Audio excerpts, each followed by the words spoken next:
اور ہمیشہ فوج سے محبت کا پیغام دیا گیا. لیکن 9 مئی کو ایک سیاسی رہنما، بلکہ جو کچھ انہوں نے کیا وہ کچھ سیاسی رہنما خیر کرتا بھی نہیں ہے، عمران خان کی محبت میں جو کچھ کیا گیا وہ سیاسی ایکٹ نہیں ہے، وہ جمہوری ایکٹ نہیں ہے، وہ کوئی اپنا آئینی اور جمہوری قسم کا جو ہے احتجاج نہیں ہے، وہ تو باقاعدہ طور پہ ایک بغاوت کی سازش ہے. اور لوگوں کو یہاں تک لانے کے لیے عمران خان نے اور عمران خان کے قریبی لوگوں نے بڑی محنت کی ہے. انہوں نے باقاعدہ طور پہ لوگوں کی ذہن سازی کی، اور اس ذہن سازی کے پروسیس کو کوئی چند جوم نہیں لگے. عمران خان کی حکومت کے خاتمے کو آپ دیکھیں کہ جب عمران خان کی حکومت 2022 میں ختم ہوتی ہے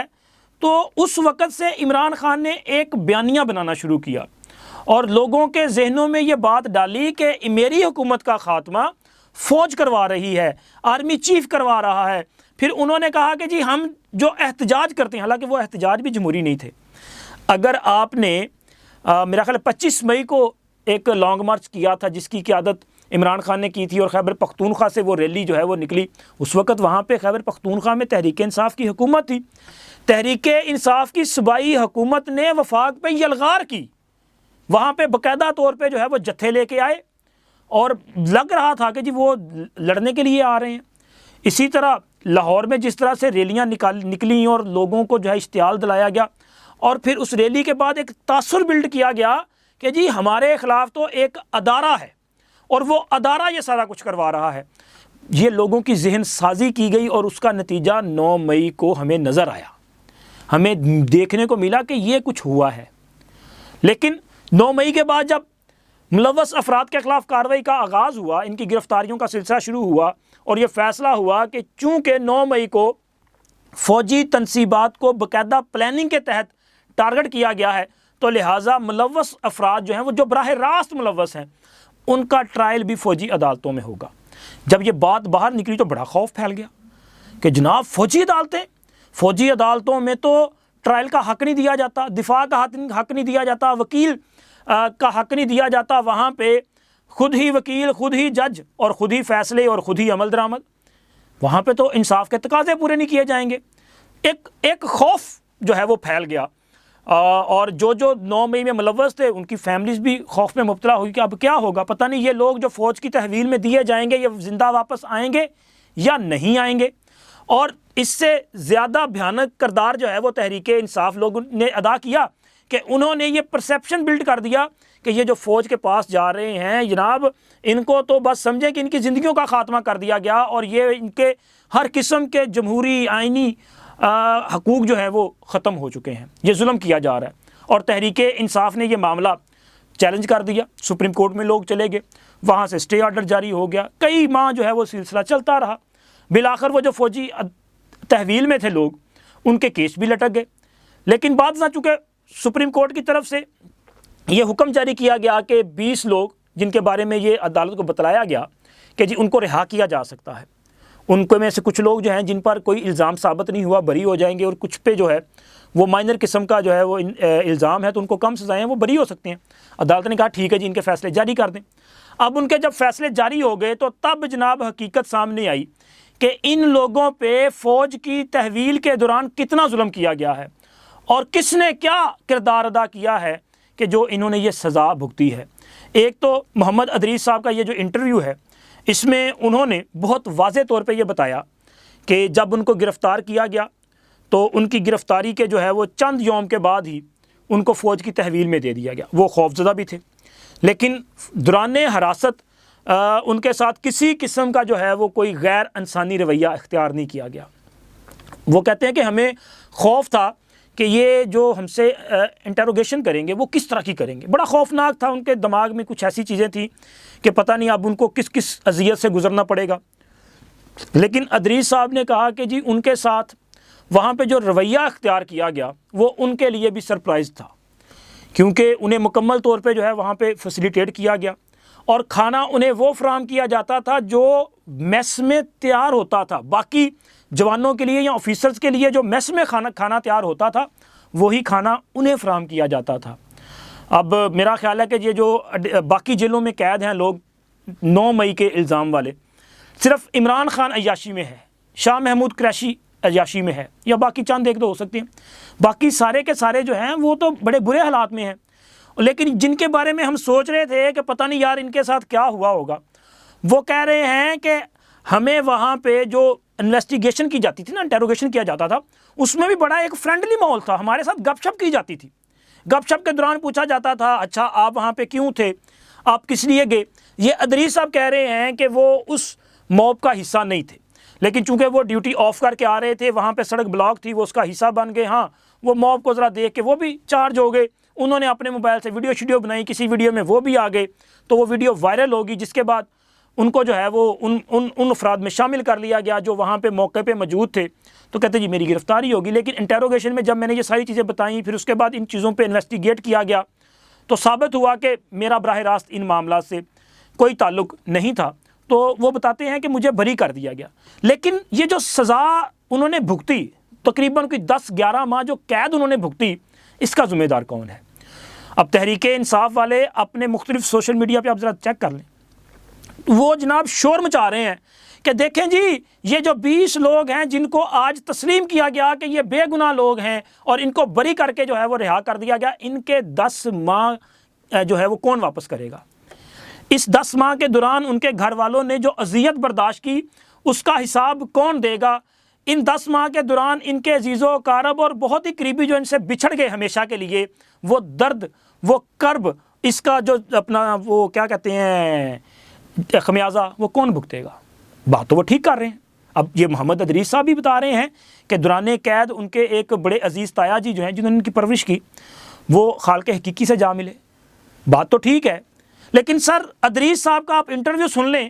وہ بتاتے ہیں کہ ان کی اس 10 ماہ کی سزا کی ذمہ داری جس پہ عائد ہوتی ہے اس کا نام ہے تحریک انصاف۔ وہ کس طرح سے؟ تحریک انصاف نے فوجی عدالتوں کے معاملے کو سپریم کورٹ میں چیلنج کیا، جس کے بعد سپریم کورٹ کی طرف سے ایک اسٹے آرڈر جاری ہوا اور سپریم کورٹ نے فوجی عدالتوں کو کام جاری رکھنے سے روک دیا۔ لیکن اس دوران ایک درخواست سپریم کورٹ میں اور بھی آئی تھی، وہ درخواست تھی یہی لوگ جو فوج کی تحویل میں دیے گئے تھے، ان لوگوں کی طرف سے آئی تھنک کوئی 7 یا 10 لوگ تھے جن کی طرف سے ایک درخواست سپریم کورٹ میں آئی تھی، جس میں یہ کہا گیا تھا کہ سپریم کورٹ اس معاملے کو نپٹائے اور فوجی عدالتوں کو فیصلے کرنے کی اجازت دے،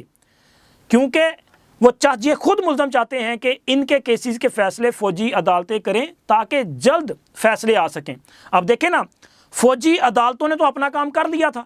لیکن فیصلے روک دیے گئے تھے، تو لہٰذا جب فیصلے اناؤنس ہونے تھے تبھی لوگوں نے رہا ہونا تھا۔ اور دوسرا یہ جو 20 لوگ ہیں نا سر، یہ 20 کے 20 لوگ جو ہیں وہ بری نہیں ہوئے، یعنی کہ ان پہ کسی قسم کی جو ہے وہ جرم ثابت نہیں ہوا، ایسے نہیں ہے۔ ان میں سے بہت سارے لوگ ایسے ہیں کہ جن کی کنوکشن ہے، ان کو سزا ہوئی ہے، ان کا جرم ثابت ہوا ہے لیکن مائنر جرم ثابت ہوا ہے، ان کو جو سزائیں ہیں وہ 1 سال یا 14 ماہ کے اندر کی ہیں، اور جن لوگوں کو سزائیں ہوئیں ان کو ان کی باقی ماندہ سزاؤں میں معافی دی گئی ہے، تو پھر ان کی رہائی ہوئی ہے۔ لیکن یہ جو 10 ماہ پہ تحریک انصاف شور مچا رہی نا، اس کی ذمہ داری بھی براہ راست آپ پہ عائد ہوتی ہے۔ آپ کی وجہ سے یہ معاملہ تاخیر کا شکار ہوا اور ان لوگوں کو وہاں پہ سزائیں بھگتنا پڑی، اور اب آپ یہ جو پروپیگنڈا کر رہے تھے پچھلے 10 ماہ سے کہ جی فوج نے ظلم کر دیا، فوج ان پہ جو ہے وہ بڑا بدترین تشدد کیا جا رہا ہے، ان کی حالت غیر، بہت سارے موقع پہ ایسا کہا گیا کہ جی فلاں بندہ جو ہے اس کے بارے میں اطلاع ہے کہ اس کی تو حالت ہی بڑی خراب ہو گئی ہے، اس کو اس طرح سے مارا پیٹا گیا ہے کہ وہ شاید نہ اس کی بچ سکے۔ تو اب یہ سب صورتحال جو آپ کے سامنے آ چکی ہے، وہ بندہ موجود ہے۔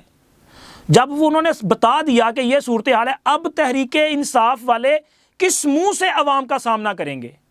اور تحریک انصاف کا یہ جو سوشل میڈیا ہے، یہ جو گالم گلوچ برگیڈ ہے، یہ جو بدتمیز برگیڈ ہے، یہ جو پاکستان کے خلاف بنایا گیا باقاعدہ ایک سیل ہے،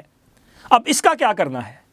یہ کوئی ایک موقع نہیں ہے کہ یہ ثابت ہوئے ہیں کہ یہ جھوٹے لوگ ہیں، اس سے پہلے کئی بار ثابت ہو چکا ہے کہ یہ جھوٹے لوگ ہیں، یہ پاکستان کے خلاف ایجنٹ کا کردار ادا کر رہے ہیں،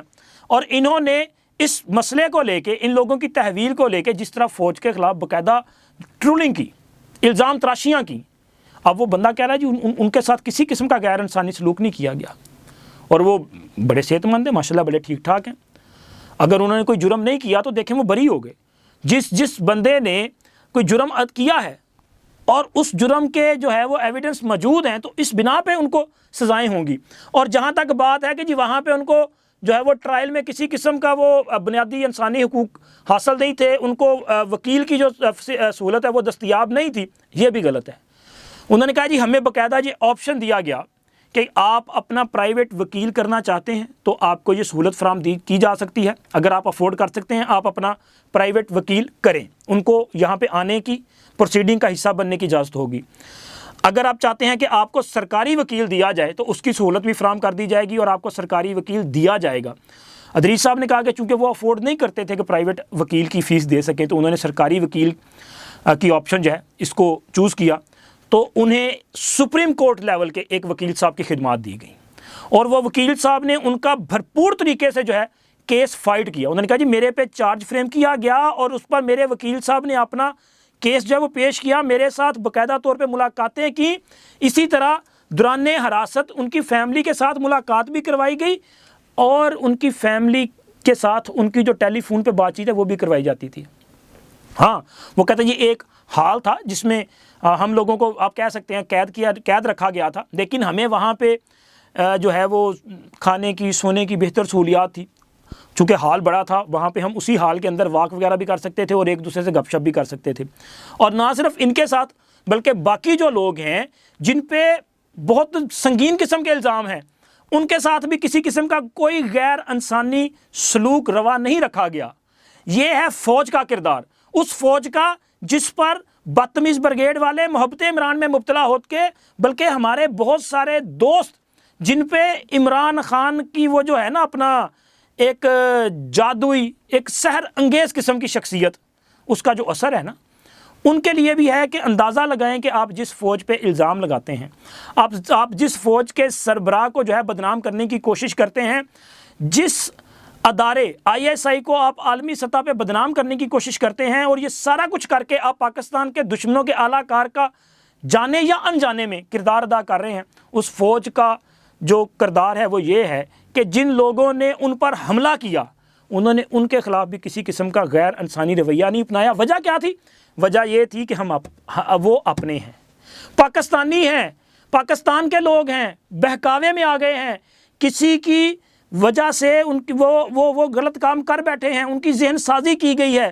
تو فوج نے ایک اعلیٰ مثال قائم کی ہے. اب تحریک انصاف کو اس پہ جواب ضرور دینا چاہیے کہ جو ہرزہ سرائی انہوں نے فوج اور فوج کی تحویل میں دینے والوں کے حوالے سے کی تھی, کیا اس پہ معافی مانگیں گے؟ کیا عمران خان اس پہ معافی مانگے گا؟ آج جو زہر عمران خان اس قوم کی رگوں میں گھول رہے ہیں, کیا کل اس پر معافی مانگیں گے یا آج ہی معافی مانگیں گے؟ اس پر آپ دوست جو ہے اپنی رائے کا ضرور اظہار کیجیے گا. اور اس کے ساتھ ساتھ جن دوستوں نے ابھی تک چینل کو سبسکرائب نہیں کیا وہ چینل کو سبسکرائب کر دیں, ویڈیو کو لائک اور اپنے فرینڈ سرکل میں شیئر بھی کیا کریں. اب تک اتنا ہی, اللہ حافظ.